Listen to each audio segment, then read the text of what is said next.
Hello and welcome to the round 16 review for Supercoach 2022. And it's fair to say we had a pretty good week, 2,631. A top 2% score, which could have been anything considering I don't own Christian Petrarca, who went 189, and that has definitely cost me a few spots in the rank. But nonetheless, we've jumped up 581 spots and we are ranked 1,854th overall, which I think is the highest I've ever been, if I'm being honest. So, yeah, I can't complain with that. The only real downside of last week was the 9 out of 10 league wins, which does kind of hurt me a little bit. The one league that I did lose was literally by 1 point. I'll show you guys. It's absolutely painful. I think my opposition, I could be wrong here, I had Sean Darcy, and then I was in front by 1 point, and then he got scaled down a couple of points, and I actually lost the league. So, yeah, here it is here, 2,631 and 2,632. Gee, how stiff's that? Unreal. But anyway, really, really happy with the team, and I think we really came home strong in the end. And I was a bit nervous. I'm not going to lie, I was a bit nervous when Petrarca's just going off, but then I did have the VC on Oliver, which was a really smart move. I was never not going to do that. But yeah, we're in a great spot. So D1, rightly so, Jordan Dawson, 12% of teams, absolutely unbelievable. I'm so happy with that. What a pod he's been. He has carried my team. It was a bit of a fluke because I only really picked him on his consistency, the ability to get 106 to 110 every week, and he has shown that he can absolutely dominate. His 3-round average has been, nothing short of spectacular. So, yeah, I've got nothing on Dawson, and if you don't have him, well, yeah, it's going to be tough to get him in unless you got a bit of cash gen like myself. But yeah, he's definitely out of reach for most people, which is unfortunate. But yeah, forever grateful owning him this year. Been a really nice pod. James Sicily, just having one of those seasons, isn't he? He's spent a lot of time away from footy, rupturing his ACL back in 2020. He's just been hungry. He's back, and he's back to his best. So yeah, we love the sick dog, and we love this man even more. Jack Sinclair, I got him in when he was in, going back now, I think 5% of teams. It was a game where he played the Giants and went 107. How do I remember that? I don't know. Maybe I just live and breathe Supercoach. But yeah, I've had him ever since and has not disappointed. 150. His break even was 155, so pretty much hit it. And yeah, he's going to be going up from here on. So yeah, back six, looking really nice, I reckon. George Hewitt, he dropped off a little bit, didn't he? But I mean, yeah, obviously very highly owned and been really consistent this year, just having a little bit of a rough patch, but you get that. And Jack Crisp, well, 79. I'm bloody taking that every day of the week. What was he on at 3/4 time? I think like 40, 35, 40. But had a really big finish to the game, which we bloody needed. Every time he gets the ball, it hits his ankle or his shin. Like, it just kicks it into the ground. Way too many clangers. It really lets him down. But yeah, 79 is absolutely superb for what it was looking like, and I was just scratching my head going far out. This is just really hurting. But again, a very highly owned player, so yeah, we can't bag him out too much. But someone we can bag out, it's a bit stiff. He's been good. Just a bit of a role change. You get that. Jaden Short. I think he's got to go.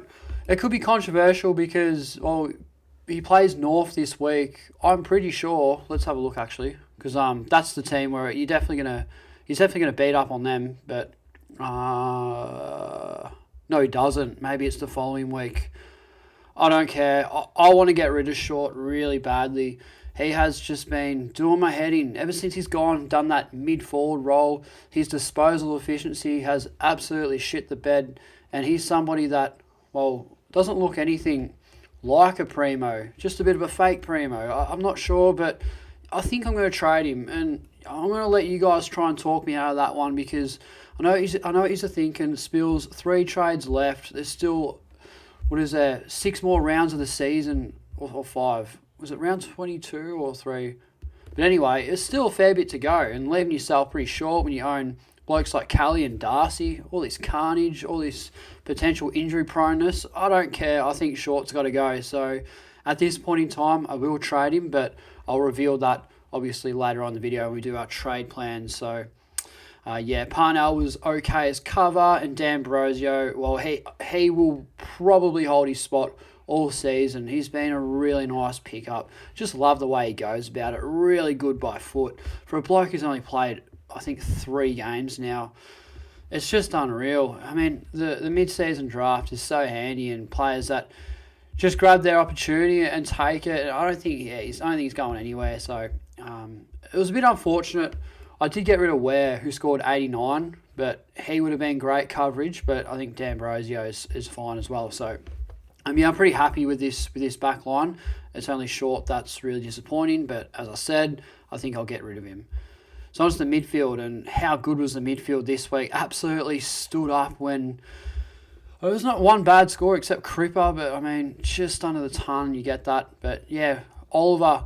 So this is what I said in, I guess it was my round 16 preview, round 15 review, whatever you want to call it. But I said, why would you put the VC on Neil or McRae when you can put it on Oliver? Because Neil scored 135. You take that, absolutely. You wouldn't get greedy. You'd take that. But with Oliver's track record, back-to-back 200s and a 176 now, you just can't rule it out. So, yeah, I was always going to do it. And then, Captain Darcy, if that didn't work out, which would have been a nice result anyway, but never in doubt with Oliver. Yeah, 711k. That is unreal. He's got a break even, I think 70 odd. So only going up in price. What an absolute gun. Probably going to win the Brownlow. Big Clary. So yeah, always going to VC him. Rory Laird. Well, I said in my last video that, because when I was recording it, the teams hadn't come out yet. It was 5 o'clock on Thursday. There was all these rumours saying that Laird was going to miss this week with a shoulder injury. Is that shoulder injured? Well, it doesn't bloody look like it, does it? Because 130, he just came out and dominated, had a really big second half, and he's having a great season. He's done really well. And another pod, like Dawson, 12% of teams, maybe 13 now. I think he's pretty much out of reach, and a very well-deserved M2. I remember last year I had him in the midfield. I flipped him from defence, and he came home really strong for me. I think he was in the top 3 in the midfield. So, yeah, we love Rory Laird and having a great season. Jack McRae, yeah, probably not going to VC him for a while. Just consistent, isn't he? Nothing special, but, nothing too bad. You take that. And Lachie Neale, as I touched on before, really unfortunate that you VC'd him. That was always going to be a sticky situation. If I VC'd Neale, would I take that 135 with Oliver playing Adelaide? I'm not sure. You'd think so, but yeah, the record speaks for itself. And speaking of records, Neil's record this week on Essendon is elite. JD put something on his Twitter with all the scores that he's had in the past. We know he just scraped under 200 against the Bombers in round 3 this year. I think it was round 3. I was at the game. The Bombers lost, but I was still cheering because I had the C on Neil. It was pandemonium with me, DR, and the lads because we all had Neil as captain. So yeah, we love that. So it's interesting. Do we VC Oliver this week against Geelong? I think you can skip it and then maybe, I don't know, I'm thinking about it. Might VC Neil for Laird, as I was talking to JD about it on Twitter, but I'm sure they'll touch on that a fair bit more on Fantasy Take TV. So really looking forward to that episode there, lads. So yeah, should be good. Tuke Miller was really good. I don't know. It's been a weird season for him, isn't it? So it's either 150 or like 90, but yeah, he's been all right. I think he's very highly owned, so it doesn't really matter. And Josh Kelly, he finished the game. I'm a bit stuttery far out, bit out of form. Been a big weekend, but I'll try to touch down a little bit. So yeah, Josh Kelly, really really good game from him. Copped a knock, which sort of scared me a little bit, but obviously would have got points for that for free kick. So as a pod, just been really nice. Nothing spectacular. It hasn't gone 130 since I've owned him, but yeah, 110s, 120s. Yeah, it's fine. I won't captain him, so yeah, that's all good. And then this was the move that I was really considering doing. So Cripper to Steele. Well, Jack Steele went 107, Cripper went 98 and plays West Coast this week. So I don't know. I think I'll hold off for a couple more weeks and assess the situation because, well, we got bigger fish to fry with Jaden Short. Yeah, not happy with him at all. So, yeah, highly owned player, Cripper, so I don't think it's going to hurt me a fair bit. But someone, if I had the luxury, I'd love to get rid of him. And Ned Long was a handy captaincy loophole. That's what we picked him for. Really set the tone there, I thought. And then Brayshaw coming on for him, who scored 134. Was he better than a 134? Absolutely he was. I don't think Champion Data really liked this bloke, but nonetheless, yeah, very happy with that. He's having an All-Australian type year. Jared Witts is struggling a little bit, but shout out to, I think DR put this on his Twitter last week. I think he is the only ruckman in the top 10 for overall points. Darcy doesn't count because he's missed a few games, so obviously he's not top 10 for overall points. So, yeah, many would have paid the price owning the guys like Luke Jackson and Bruce or whoever your R2 is. It's going to be quite dicey. So, I couldn't pick any two better ruckmen. Even the 63, I don't care because there's not really much else you could have done in that regard. And yeah, Sean Darcy was good. I thought he was better than that. Slowed down a little bit at the end of the game, but yeah, he was going off real early. So yeah, very happy with the rucks, and the forward line's been good too. And yes, we lost rookie roulette.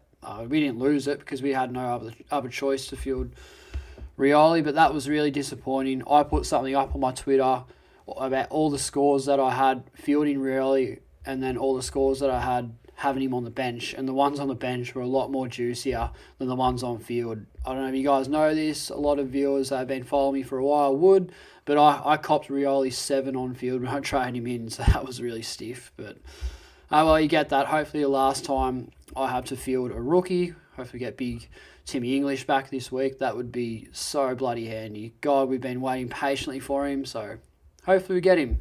Bontman, really nice. Just consistent, anywhere from 100 to 110, so that's good. Has the odd 120 to 130, so yeah, he's been really good pick-up, real solid and consistent. And then Canelio, thought he'd go a little bit better against Hawthorn. Nonetheless, highly owned player and did fine.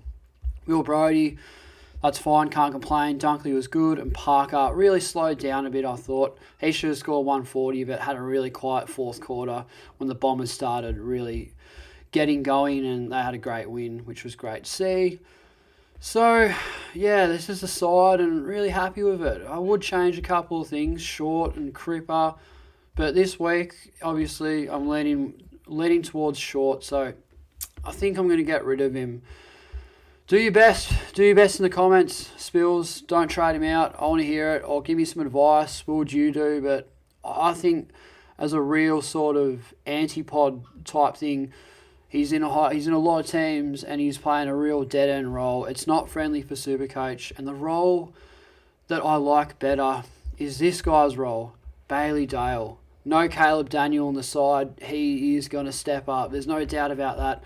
5% of teams looking for a real pod. I think I got one here. So this is what I'm thinking. It's outrageous using another trade, a sideways trade, 2 trades left with all this time left in the year. That is pretty crazy stuff. But yeah, I don't know. I think it could work. I'll have a think about it. But yeah, depending on what Steele scored, if Jack Steele went like 130 and Cripper scored that, I'd probably do that move. But at this point in time, I think I'm going to hold off. I think Cripper's fine for now. We'll assess the situation in a few weeks. Hopefully I can afford, and we'll get Brayshaw back on field. That'll work. And then, yeah, VC, probably go for a real late VC. So Lockie Neal for Rory Laird, I'm thinking. So I'll have to watch pretty closely. So Neal plays at 110 on Sunday. See how he's going. If he's on like 90 or whatever at halftime and just absolutely going off, I'll bank it because Laird plays at 320, I'm pretty sure. That's what those games fall. Let's have a look. Yeah, so this is a very fine line. So, yeah, 110, 320. So, got to be paying attention there, but that'll most likely be the move. If not, then VC Oliver for Neal. Again, let me know in the comments what you guys would do in that situation. But, yeah, I'm really happy with the team, I reckon. There's a couple of players that I wouldn't mind having, but all in all, looking all right. And that projected score's bloody sexy, and I love seeing that. I won't score that, there's no way, but yeah, it looks decent. But yeah, had a good week, but no doubt there are other teams that had better weeks. But yeah, it's just good to be in the top 1% and improving. That's what we're here for. We love Supercoach, and yeah, it's been a good season. But yeah, I'll end it here, guys.